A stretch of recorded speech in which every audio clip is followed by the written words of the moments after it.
ચોવીનો આજ 19 તારીખ છે. હાચો એને લખવું એને લખી લેજો. મળી તમને એમ થાય કે શિરાળાની સતી બોલી હતી. ચોવીનો દાડો આવે અને દાડાના 10 વાગે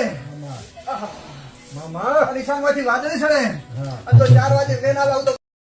તો નમસ્કાર મિત્રો, સ્વાગત છે તમારું મારી યુટ્યુબ ચેનલની અંદર. ને મિત્રો, તમને બધાને ખબર જ હશે કે 2 દિવસથી મિત્રો આ ભુવાજીનો એક સોશિયલ મીડિયાની અંદર બહુ વિરોધ થઈ રહ્યો છે. અને સાથે સાથે મિત્રો વાત કરવામાં આવે તો 2 દિવસ પહેલાં આ ભુવાજીએ મિત્રો એક ધૂણતા વરસાદને લઈને મિત્રો જોરદાર એક આગાહી કરી હતી. અને એની અંદર મિત્રો આવેશમાં આવીને એવું બોલી ગયા ભુવાજી કે ભુવાજીને આ બધું ભારે પડી ગયું. કારણ કે મિત્રો તમને બધાને ખબર જ હશે કે ભુવાજીએ મિત્રો વિડીયોની અંદર ધૂણતા એવું કહ્યું કે 4/24 રોજ 10 વાગે વાદળ ચડશે ને 4 વાગે જો વરસાદ ના લાવું તો હું પણ માથા નહીં.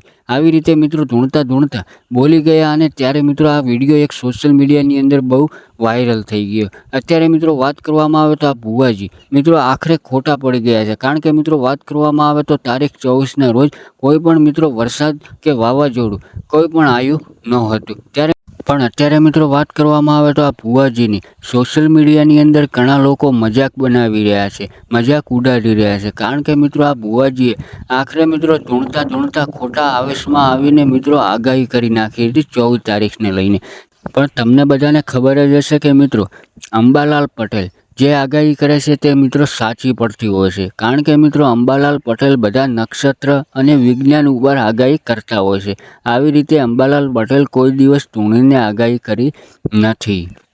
તો શું ખરેખર મિત્રો હવે આ ભુવાજીએ જે ધૂણીને આગાહી કરી હતી તેને લઈને મિત્રો હવે ભુવાજીની આગાહી ખોટી પડી છે? તો શું ખરેખર મિત્રો ભુવાજી હવે માફી માગશે કે નહીં માગે? તમે પણ મિત્રો કોમેન્ટ બોક્સની અંદર જરૂર જણાવજો. અને જો મિત્રો ચેનલ ઉપર પહેલી વાર આવ્યો તો ચેનલને સબસ્ક્રાઈબ અને વિડીયોને લાઇક કરવાનું બિલકુલ ભૂલતા નહીં મિત્રો.